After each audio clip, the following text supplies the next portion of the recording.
Hey everyone, it's Kindred here to bring you the Q&A from the Discord server of Gotham Knights. For this one, they invited the devs, specifically the executive producer, game director, and creative director of the game to answer a number of questions. It covers ranging from the co-op aspect, how lively Gotham itself is, to the character's method of traversing, and many more. So the first question that we have is, how alive is the open world in terms of civilians, weather, traffic, crimes, NPC interaction, enterable buildings, etc. Everything mentioned in that question is present in our Gotham City to some degree. Each district in Gotham has a distinct mix of citizens. Since a player will only hit the streets at night, some neighborhoods will have more of a civilian nightlife. Others are more industrial and bleak. But you'll encounter Gothamites from all walks of life, and they will definitely have opinions about you and your vigilante activities. There's vehicle traffic of various types, pedestrians heading in and out of rail stations, city workers on the night shift. The weather varies from night to night while remaining true to the Gotham vibe. Players will be able to enter a variety of buildings, usually because there's some illicit after-hours activity underway. And there's crime everywhere, both petty and major. What made you decide to set this game apart from the Arkham series? The rich mythology to the Batman universe itself. We wanted to be able to interpret and adapt the characters, that's both the heroes and the rogues gallery, in new ways that would support a new player experience and progression. We wanted to be able to write the history of these characters with an original story without being tied to a particular continuity or feature set. Can you play through the entire game as the same character, or will the story require to play as each in different parts? And will some missions force us to play specific characters? You can play through the entire game as any character you want. There are no missions that force you to switch characters, although there is story content and a few side activities that are hero specific. Do all characters have the option to do stealth attacks? Asking in reference to Red Hood, maybe he can add silencers to his guns. And I'm wondering if we can spec down different combat trees, like Red Hood for instance, can we spec into a more hand-to-hand combat, or is he just guns? Silencers? No. Sorry. The guns are allowed in combat, although you can still use the projectiles at medium range as distractions, because the sound of the high-tech pistols doesn't travel as far as a regular gun. All the knights have stealth takedowns though. Red Hood always uses his guns for range attacks, and uses his hands and feet with lots of pistol whip strikes for his melee attacks. Every hero's ability tree adds new moves and improves stats, so rather than having the option to play bare hands mode instead of using weapons, the ability design focuses on unlocking and adding new moves. Where you choose to invest in the ability tree early on is about choosing between unlocks that reflect how you want to play. So for example, I like to use Red Hood's grab and throw abilities, so I will unlock them early in the tree. Whereas a player who wants to shoot a lot might put more energy on unlocking more ranged damage boosts. It's about how you want to express yourself in combat. Trees. There are 3 ability trees per hero, plus a knighthood tree to unlock later, and then the momentum abilities are a whole other thing. So where you put your ability points and what challenges you complete to get momentum abilities will really change how you play, especially at the start. Are the random crimes completely dynamic? Like if we don't go save someone getting mugged, can we come back 2 hours later and they're still waiting to get rescued, or will we be able to have consequences of our choices to create scenes of realism and urgency like the comics and films? Depends on the crime. Some of the random opportunistic crime will still linger unless the player moves to intervene. Most of the bigger, more premeditated crimes have a failure condition if the player retreats after engaging. And of course, once the player returns to the belfry and ends the night's patrol, those crimes won't be there the next night. Why does Nightwing have a Fortnite glider? The flying trapeze was inspired by a couple ideas. First, some of the classic issues in the Nightwing solo book where he extends his aerialist moves with jet-powered gliders. Second, we like the death-defying angle of him looking at all of our stealth drones in Batman's arsenal and calculating that he could just get away with hanging off one of the smaller models and still be able to maintain or gain altitude with it. It's designed to feel a bit improvised and dependent on his extreme athleticism, which fits Nightwing's approach to everything. Flying, it's such a different feel from Batgirl's cape gliding, and it blends really well with his bigger parkour and leap moves, as well as with grappling. What was your thinking or inspiration in having Red Hood's mystical leap as his traversal ability? Not to criticize its inclusion, I know that Jason probably has the most connection to mystical arts than the other three. It's just that it caught many people off guard. With each of the four heroes, we looked for a unifying theme to their heroic evolution, to link the new abilities that they would unlock on their way to knighthood. With Red Hood, we looked at a few examples of the lore around his resurrection in the Lazarus Pit and subsequent conditioning. We really like the idea that as Jason starts to confront the trauma of dying and being brought back, he begins to be able to tap into some lost abilities. In the same way that he's tried to reinvent himself from anti-hero to hero while retaining his strengths, he discovers that he can channel these mystic talents in ways he finds familiar, through his physicality, in how he moves, but also in how he fights and how he uses his weapons. We'll see that the mystical leap is just one manifestation of those powers. But in all seriousness, when it came to traversal, how did you make each knight feel distinctly different from the other in how they traverse the roofs and alleys of Gotham? Fun question. Basically, we wanted a different rhythm and core mechanical feel for each knight, so we did stuff that we knew had a totally different output. Batgirl glides in the most Batman-like way compared to the other heroes, and it's got a certain speed and vibe, but you are always playing the wind. Like speed controls how fast you can go back up, and going down accelerates you. It has a certain feel as you're hunting for crimes. Nightwing's glider feels different because it's a machine, so you can angle it to climb up and around tall buildings, as well as glide. Robin's teleport is almost more about snapping into a specific spot as you approach a crime, and you can change the direction of the teleporter target pretty fast. And Red Hood is just jumping on air, basically. So he's playing a platform game where he can invent a platform when you squeeze the trigger. And it feels fast-paced, but it's the closest to the parkour feeling you have when you're running and jumping on rooftops. His is the most exotic, but our Red Hood is really connected to what he had to go through, surviving being killed and brought back, and his traversal reflects that. TLDR, they're all really different in feel, and until you play them for a little bit, it's hard to appreciate how much it changes how you roam around Gotham. I'll just jump in there to remind everyone that what Jeff's talking about are the specific unique traversal abilities of the knights, which they call heroic traversal. But remember that on top of all this, all four of our characters can traverse the world using parkour, grappling, and the bat cycle. Of course, visually and animation-wise, there are differences in the way Nightwing will vault over a wall compared to, say, Red Hood, but the base traversal mechanics are shared across all of them. Is there a counter-attack mechanism? When Red Hood is fighting the Talon Gladiator, it looks like he's got some unblockable attacks coming in, but can you counter or block? So we do counter, but as you spotted, it's not in a quick time event kind of way. Our combat system has regular and armored attacks, which means they can't be interrupted by normal moves, so you have to counter them with piercing abilities. Some enemies also have guard block, which we counter with guard break abilities.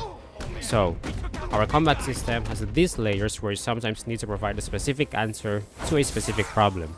Many player power moves can't be interrupted after the warm-up animation, so you can sometimes time that to your advantage. What roles or archetypes would you say the cast fulfill, and what are some builds each character might particularly excel in? So, rad question. I think the Robin is the best stealth-focused hero. Red Hood deals high damage at range and can capitalize on enemy clusters. Batgirl has some health-focused powers and has some cool hack stuff in the environment abilities.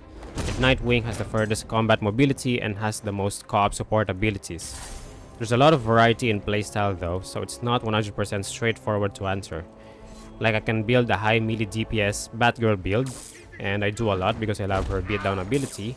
You have options depending on what great gear you find and what skills you decide to invest the most points in. Will the character armor upgrades be visible? I noticed in the trailer that Red Hood has different guns in the first half and second half of the gameplay walkthrough. Will it be the same for armor? Pick it up through combat drops, equip it, and it changes our look. And can we choose different outfits for the buffs, but keep the original design of the characters? When you get a suit or a blueprint, it has a visual style, a colorway, and stats. Weapons have a visual style and stats. For each suit you wear, additionally, you can customize mask, logo, gloves, and footwear. There's a lot of Acosta for each suit, and there are a lot of different styles for guns, tonfas, batarangs, sticks. Generally, the visuals get more badass at the higher tiers, but each tier has a variety of suit styles.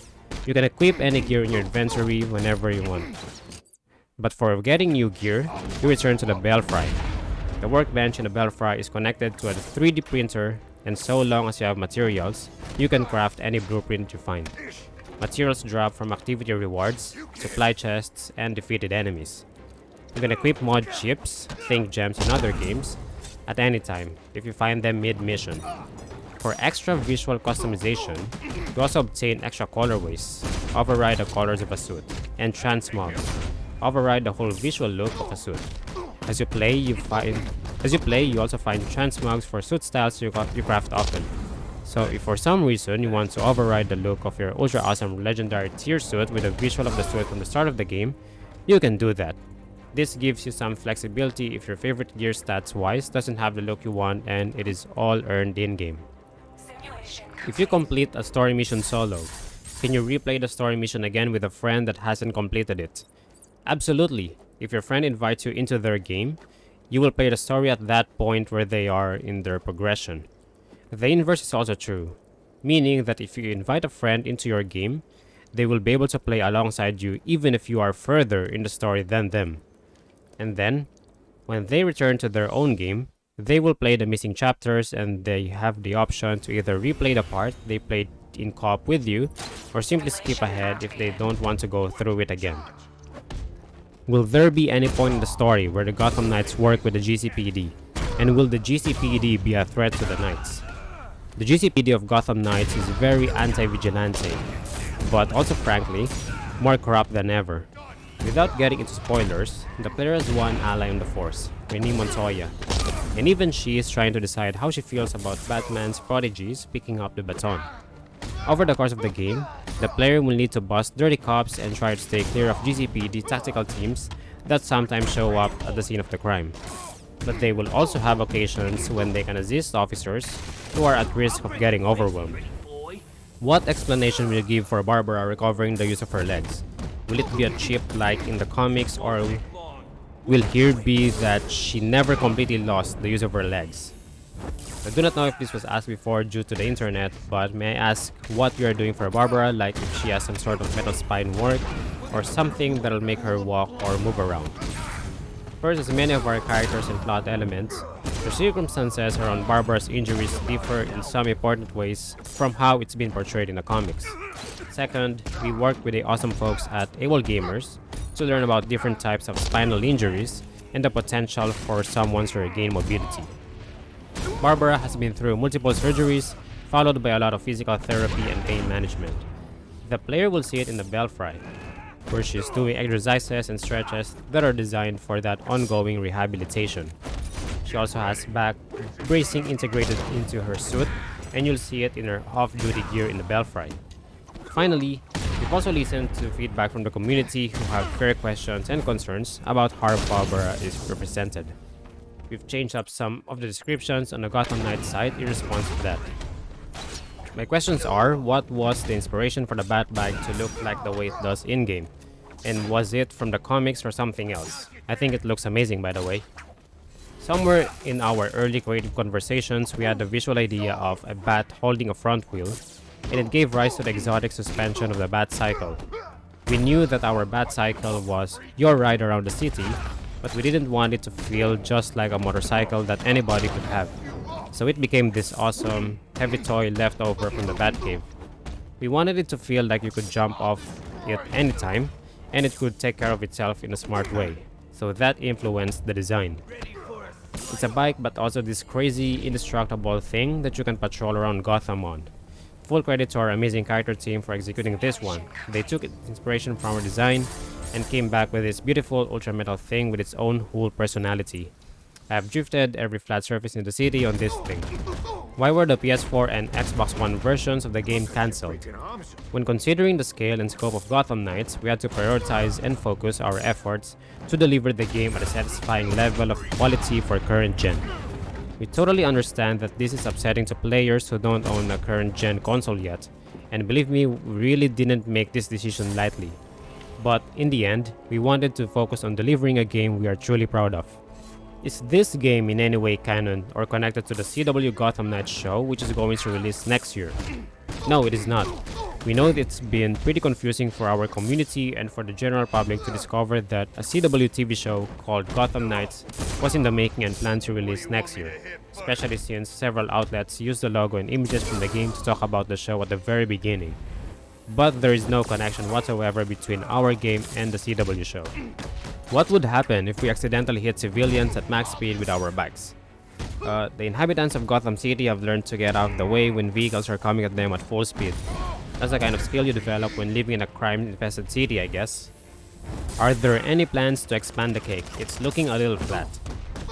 This question has been asked in my DMs. We are currently comfortable with the size of Nightwing's posterior, even though I can promise that we won't revisit this issue again someday. And last but not the least, what's your favorite thing of the game? I'm probably wearing my stealth roots on my sleeve, but there is something deeply satisfying about approaching a crime in progress and setting up the perfect opener.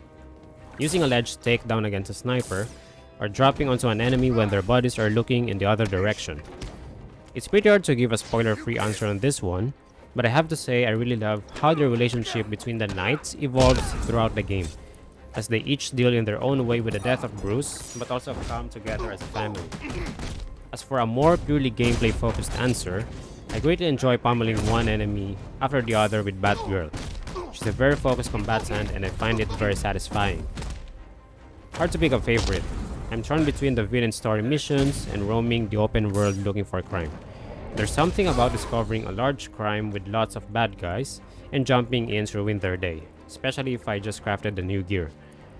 I got on little anti-crime sprees and neglect my next mission for a couple hours. My vigilante priorities are kind of flexible. And that's it. I believe that answers a lot of questions with the gameplay of Red Hood and Nightwing released. They did say that they're planning to do more of this as there are still questions left unanswered. At least it's something to look forward to while waiting for the game's release. For more Gotham Knights in the future, consider subscribing to my channel. Thanks for watching.